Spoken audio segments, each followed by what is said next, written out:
Okay, sebelum ni kita dah tengok daya ke atas konduktor pembawa arus. Okay, so hari ni kita nak tengok dia punya orang kata aplikasi lah. Okay, apa pointnya konduktor pembawa arus tu. So kalau tengok dekat sini, ini sebenarnya adalah motor.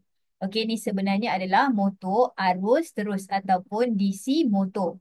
Okey, jadi kenapa benda ni boleh berpusing? Okey, kenapa benda ni boleh berpusing? Okey, kita kena tahu pasal Fleming kiri dulu Kalau korang masih ingat benda ni kita dah belajar dalam video sebelum ni. Jadi pastikan korang familiar dengan ni barulah boleh proceed. Okey, sebab kalau tak dia macam kurang faham sikit lah. Okey, jadi sekarang kita terus masuk dekat sini. Kenapa motor tadi boleh berpusing? Okey, kenapa motor tadi boleh berpusing? Yang pertama sekali adalah kita ingat balik, recap balik, point dia bila kita ada wire. Dalam wire tu ada arus. Okay, when we have a wire or a conductor and then inside the conductor we have current flow. So, keliling dia ada medan magnet. Okay, itu yang kita belajar awal-awal. Okay, dalam video pertama bab ni. Jadi sekarang ni bila ada arus, lepas tu bila arus tu dalam satu conductor, dia akan hasilkan medan magnet. Okay, pada masa yang sama, benda ni kita letak dia dekat dalam satu medan magnet yang dihasilkan oleh magnet coil. Okay, we put the wire ataupun coil yang ada magnetic field tu dalam, okay, in a magnetic field daripada pembenda magnet. Maksudnya sekarang ni kita ada dua medan magnet. Okay, satu daripada wire, satu lagi daripada benda ni lah. Okay, so apa yang berlaku adalah dua medan magnet ni dia akan berinteraksi. Kalau korang perasan, benda ni sama je definisi dengan medan elastik dalam subtopik satu yang awal-awal video pertama tu. Interaksi antara medan magnet, satu daripada gegelung pembawa arus, satu lagi daripada medan magnet kekal, menghasilkan medan leksi yang mengenakan daya pada gegelung. Okay, interaction between the magnetic field from current carrying coil. Bezanya adalah hari tu kita cakap konduktor, sebab konduktor satu wire. Tapi kat sini wire ni, okay tengok wire ni, satu wire yang panjang ni korang lipat dia. Ataupun korang gulungkan. Faham tak? So kita ada satu wire yang panjang, lipat sini sikit, tak ke nanti dia akan jadi macam ni. Kan? So ni lah yang berlaku kat sini. Ini sebenarnya satu wire panjang yang dilipat supaya bentuk dia jadi gegelung ataupun coil. Jadi konsep dia sebiji, sama je. Cuma bezanya hari tu satu wire, tapi sekarang ni wire tu dah digulungkan. So kita panggil dia sebagai coil ataupun gegelung. Bukan lagi konduktor. Walaupun technically dia konduktor, tapi dia dalam bentuk coil sekarang. Okay, jadi interaction between magnetic field, one is from current carrying coil, the other one is permanent magnet, produces a catapult field that exert force on the coil. So sekarang kita dah ada daya. Okay, jadi sebab itulah korang kena recap tangan kiri Fleming tu. Kenapa? Sebab kita nak buat tangan kiri Fleming tu sekali lagi. Okay, cuba tengok A, B dulu. Okay, A, B. Katakanlah current datang dari sini. Given lah. This is given. Current datang daripada sini, arus datang daripada sini. So maksudnya arus tu mengalir arah sini. Kan? Arus tu mengalir arah sana. Macam itulah. Jadi sekarang ni bila arus tu mengalir arah sana, kita tahu ini adalah kita punya selatan, ni adalah kita punya utara. Maksudnya, nampak tak? Kita tengok untuk dapatkan arah wire ni berpusing, kita tengok satu-satu. Sekarang ni kita tengok AB je dulu. Kalau kita tengok AB, selatan, kiri, utara, kanan. Okey, patut arusnya ke belah sana. Jadi macam mana nak dapat ke arah, guna Fleming kiri lah. So tengok gambar yang pertama kat sini. Cikgu dah letak. Okey, yang ini selatan belah kiri, utara belah kanan. Lepas tu simbol ni kalau korang masih ingat, pangkah ni maksudnya arus masuk ke dalam kertas atau menjauhi kita lah.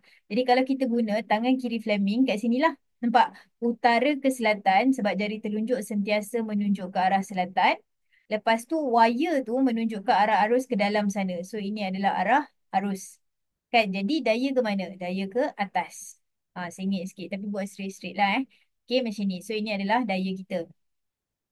Lepas tu, dah habis AB buat CD pula. Nampak? CD sama je. Cuma kali ni, arus tu keluar. Maksudnya daripada C pergi ke D. Ni C, ni D kan? Tapi sama je kat sini ada selatan. Kat sini ada utara. Jadi macam mana? So, ke kiri juga. Kenapa ke kiri juga? Sebab selatan masih di kiri. Sebab kita masih menggunakan magnet yang sama. Kan? Lepas tu arus tu, gambar ni tak apa nak jelas sangat. Tapi basically arus tu menghadap kita. Maksudnya bila korang buat tangan kiri Fleming tu, jari jari tengah tu menghadap kita. Okay? Ataupun korang boleh je buat. Okay, kalau belah kiri ni dah macam ni, belah kanan ni terbalik je lah. Jadi poinnya adalah kalau korang buat tangan kiri Fleming betul-betul, korang akan dapat arah daya ke bawah. Okay, jadi sekarang ni daya dengan magnitude yang sama. Kenapa magnitude dia sama? Why do they have the same magnitude? Because they have the same current. Maksudnya value current sama. Guna magnet yang sama. Maksudnya kekuatan medan magnet pun sama. They are using the same magnetic field punya strength. So they have the same magnitude. Maksudnya wire tu dia tolak tu. Force yang tolak tu samalah. Tolak ke atas dengan ke bawah. Value dia sama. Kekuatan dia sama. Tapi satu yang belah kiri ni dia ke atas, yang belah kanan ni ke bawah. Jadi daya, okay, magnitude memang sama tapi arah dia bertentangan. They are in opposite direction. So they will act on each side of the coil. Okay, maksudnya benda ni akan ke atas, benda ni akan ke bawah. Cuba fikir logik Sekarang ni kita ada wire. Ni wire, ni wire. Wire yang belah kiri ni ke atas. Wire yang belah kanan ni ke bawah. Okay. Jadi benda ni dia akan berpusing lah, nampak? Benda ni akan ke atas, benda ni ke bawah, benda ni ke bawah, benda ni ke atas macam ni. Jadi ini arah apa? Arah macam ni arah apa? Ini adalah arah jam. Jadi gergelung akan berputar, specifically untuk situasi ni dia akan pusing arah jam. Okay, call Wilton ataupun this is turning effect. Jadi kalau tengok dekat sini, nampak? Sekarang ni kita ada magnet. Lepas tu magnet ni, tengah-tengah dia ada wire yang kita gulung-gulungkan. Macam tu lah, lebih kurang. So kat sini, dia tak arus datang daripada sini. Arus datang daripada sini. So arus macam ni, arus macam ni. Jadi kita buat kiri Fleming tu, kita akan dapatlah dia punya arah putaran. Okay, jadi sekarang ni, apa yang kita nak buat lepas tu? Okay, so kata exam. Okay, ini satulah. Kalau dia tanya terangkan macam mana putaran tu boleh berlaku, ni adalah jawapan dia. Okay, tapi kalaulah dia minta kita lukis ataupun tentukan arah, satu kita guna tangan kiri Fleming tadilah. Okay, kita tak buat dah kat sini. Tapi basically satu ke atas, satu ke bawah. Okay, jadi bila satu ke atas, satu ke bawah tu, kita tahu bahawa, okay tengok korang ingat tak waktu kita belajar benda ni, kan cikgu ajar 1, 2, 3, 4, 5. 1, 2, 3, 4, 5. Okay, lepas tu benda ni kat atas kan. Jadi yang banyak garisnya dekat bawah. So kita akan lukis garisan dekat bawah yang banyak. Macam tu. Okay, yang atas ni kurang. Macam tu. Lepas tu utara, selatan. Ginilah. Okay, yang ni pun sama. Cuma yang ni 1, 2, 3, 4, 5 atau 6 pun boleh. 2, 3, 4, 5. So yang ni ke bawah. Okay, kalau korang nak buat 4 tambah 1 pun boleh. Maksudnya macam ni. Gini pun boleh. Okay. Kan? Alright, jangan lupa utara selatan tu lah. So, benda yang sama tapi kita buat dekat sini. Macam ni kan. Okay, ni ke atas. Tapi korang, kalau pakai kertas tu elok sikit lah. Ni macam getah-getah sikit kan. Ada wavy-wavy pula mana boleh. Okay, sepatutnya dia straight je lah. Okay, straight. Ataupun kalau nak lagi jelas sangat, tengok buku teks. Okay. So, 1, 2, 3, 4, 5, 6. Okay. 5 pun boleh boleh lah kalau nak try. Tapi cikgu prefer 6 supaya lagi jelas pembahagian dia. Senang sikit nak bahagi nanti. Okay. So untuk yang ni, first kali adalah kita tahu benda ni akan ke bawah. Okay, kita tahu benda ni akan ke bawah. So, sorry, ke atas. Jadi benda ni kita buat macam ni. Nampak? Kita buat macam ni. Okay. So yang ni pula. Okay, kejap. Yang ni pula, kita tahu dia akan ke bawah. So kita buat garis atas dia yang banyak. Okay. Kan? Okay, kejap, sabar. Sekejap padam. Tak seimbang pula rasanya tiba-tiba. Okay, kita buat 5 lah. Lebih seimbang. Sorry. Okay, okay. Sekali lagi. 1, 2, 3, 4, 5. 1, 2, 3, 4, 5. Okay. So, yang ni kat bawah banyak. Okay, kenapa? Sebab dia tercampak ke atas. Yang ini atas banyak. Kenapa? Sebab dia campak ke bawah. Okay. So, apa yang kita nak buat kat sini? Jangan putuskan dia, sambungkan. Tapi korang tulis lah elok-elok. Maksudnya, janganlah ada macam putus-putus ke, ketah-ketah ke, garisan tu biarlah smooth. Macam tu. Okay. So, nampak kat sini. So, buat belah kiri, buat belah kanan. Okay, yang kiri ni dia tercampak ke atas, jadi garisan banyak kat bawah. Yang belah kanan ni tercampak ke bawah, so garisan banyak dekat atas. Lepas tu, yang baki ni, kita sambung lah. Macam ni. Ni pun sama. Sambung lah. Okay. So, utara ke arah selatan. Jadi, ini adalah kita punya daya. Macam itulah cara nak lukis dia. Seingat cikgu lah, tak banyak soalan untuk yang ni. Bukan sebab apa? Sebab macam markah dia jadi banyak kalau dia nak tanya soalan ni. Tapi pernah lah, pernah tanya. Tapi yang individual ni lagi selalu dia tanya. Maksudnya dia suruh tentukan arah daya dan lukis garisan dia untuk yang individu. Okay, tapi ini pun pernah je keluar. Okay, pernah je keluar. So, ready je lah. Sebab konsep dia sama je. Okay. Anyway, itulah ceritanya untuk drawing dekat sini. Okay. Jadi, sekarang, gini elok sikit rupa dia. Nampak? Boleh je buat 6 sebenarnya. Okay. Rupa dia macam ni lah. Jadi nampak daya dia ke atas, yang ni ke bawah, yang garisan ni bawah banyak, yang ni atas yang banyak. Macam tu. Okay.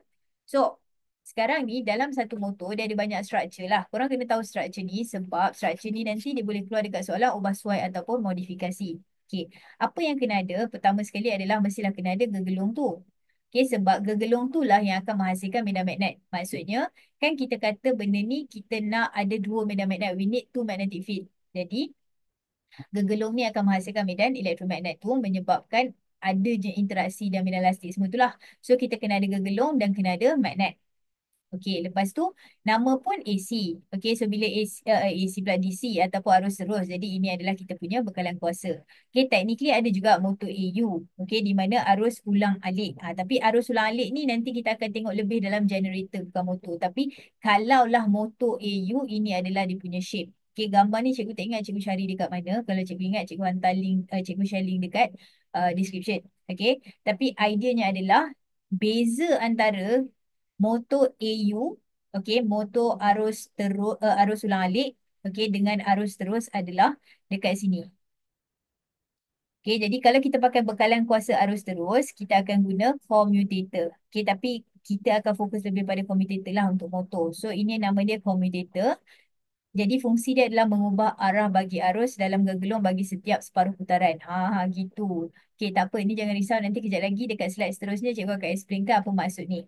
Okey. Tapi kita ada lagi satu iaitu berus karbon ataupun carbon brush untuk mengkonduksi elektrik daripada litar luar kepada gegelung. To conduct electricity from the external circuit to the coil. Ni adalah external circuit. Okey, ni adalah external circuit. So kita ada positif, kita ada negatif sebab dia arus terus. Okey, arus datang gede-gede sampai sini. So nak masuk dalam, dia nak buat apa? Dia akan sentuh carbon brush dulu. Tu maksudnya daripada litar luar, dia hantar arus tu ke dalam gegelung. Okay, so seperti dijanjikan komutator. Apa maksud ayat yang panjang ni? Okay, so yang penting lah, yang wajib korang tahu adalah definisi ni. Ataupun dia punya function. Sebab dalam exam akan tanya, okay, kita nak letak apa? Komponen yang sesuai, komutator. Kenapa? Ini jawapan kita. Okay, tapi kalau korang nak faham kenapa ni cikgu nak explain lah ni. Okay, tengok dalam gambar ni kita ada dua, tapi ni sebenarnya motor yang sama, cuma kedudukan berbeza. Maksudnya mula-mula dalam gambar nombor satu ni, nampak tak? AB belah kiri, CD belah kanan. Tapi dalam gambar nombor dua, dia dah berpusing. Maksudnya wire ni dah berpusing, jadi biru dah pergi belah kiri, merah dah pergi belah kanan. Jadi ini adalah beza antara dua. Sebenarnya dia adalah motor yang sama, tapi dalam posisi yang berbeza. Okay, so tengok kat sini positif. So positif arus tu gede-gede sampai sini. Berus karbon mana yang dia sentuh? Dia sentuh berus karbon X. Okay. So X tu dia akan sentuh commutator yang mana? Merah ke biru? Dia akan sentuh yang merah. Kan? Jadi current tu akan flow macam ni. Kan? Jadi dekat sini lepas merah tu dia akan pergi A, B, C, D. Lepas tu dia akan keluar balik lah. Okay. Dan complete the circuit macam ni. Tapi bila benda ni berpusing, nampak tak? Commutator tu dia akan pusing sekali tau. Kejap kita tengok tadi. Nampak tak? Biru ni, commutator ni dia bergerak bersama-sama dengan gegelung. Dia melekat dengan gegelung dan bergerak bersama-sama. Jadi kenapa benda tu penting? Sebab nampak tak? Dalam kes ni bila dia dah berpusing, arus dekat luar masih datang daripada sini. Masih sentuh X. Tapi kali ni dia sentuh yang warna biru pula. Kan? So daripada biru tu dia akan sentuh, tengok current dah masuk, nampak tak gegelung yang dia sentuh ni dia start dengan D dulu. D, C, B, lepas tu baru A, lepas tu baru complete the circuit. Sebab dia pusing macam ni pula. Jadi inilah yang dimaksudkan dia mengubah arah arus. Dia change the direction of current dalam gegelung tu. Dalam gegelung, mula-mula situasi pertama arus dia ABCD. Tapi bila masuk dekat nombor 2, dia DCBA. Jadi itulah maksudnya. Separuh putaran kenapa? Sebab kalau putaran tu penuh, maksudnya AB akan sampai ke posisi asal dia balik lah. Jadi itulah dia. Jadi berbalik pada poin cikgu tadi, kalaulah dalam exam, setakat ni lah yang penting untuk korang tahu adalah dia punya ayat ni. Okey, tapi kalau nak faham, inilah penerangan dia. Okey. So, itulah ceritanya dekat sini. Nanti kita akan tengok dekat dalam video seterusnya faktor-faktor yang mempengaruhi kelajuan putaran suatu motor elektrik dan juga kita ada soalan sedikit lah berkenaan dengan ubah suai. Okey. Alright. So, itu sahaja untuk video yang ini. Terima kasih. Assalamualaikum.